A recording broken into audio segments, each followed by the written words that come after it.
And so I know what this state has to offer. I know what it has to offer in the worst of times, and I know what it has to offer in the best of times. I'm glad you said this because you said state. That's very important because as you're running for governor, it's a state. And once we get out of Atlanta, it gets a little palm colored everywhere. Well, We're scattered around, but it ain't like, South Fulton or, the east side, East Atlanta. It gets a little... Well, there are not a lot of places like South Fulton. I mean, I say that as somebody who lives in South Fulton. We're in a cocoon. I'll put it. That's the largest population of black people in the southeast region of the country, I believe. South Fulton.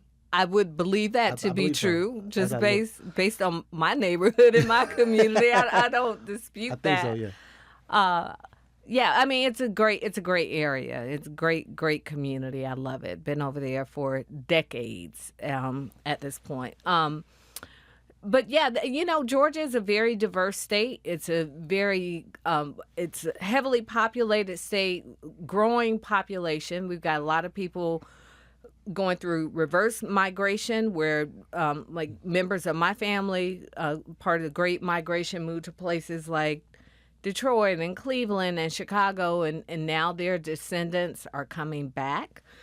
So our population is changing. Also, our politics are changing. We have 2 Democratic senators who are in Washington, D.C. right now. So we know that it's possible to send a Democrat into the governor's office. It just hasn't happened yet, but it doesn't mean that it can't happen. Now, how hard it is to become a governor? It's hard. It takes a lot of money and a lot of work.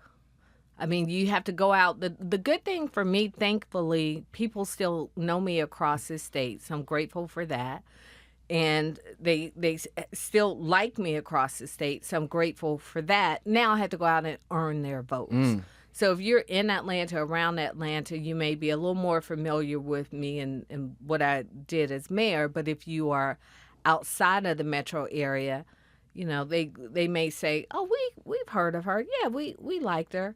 But now that's very different than earning somebody's vote. So we kicked off yesterday a tour called Stand Up for Georgia. Okay. Kicked it off in Clarkston, Georgia. I'm going to be traveling across the state, talking to people. We were with CDC workers yesterday.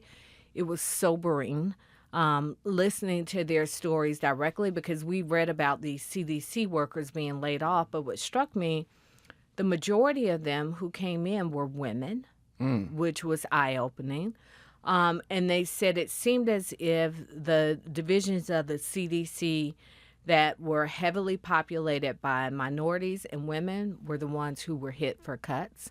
And these are women who work on everything from HIV and AIDS prevention, which in Georgia we have some of the highest numbers in the country for black women, to maternal mortality, to accidents, occupational safety, diseases, smoking prevention, you name it. The CDC touches it with public health, and a lot of their work and the studies that have been done they've been cut with no notice, no plan for a continuation of their work. So it was very sad to hear their stories, but also very sobering to know what this means for us just globally.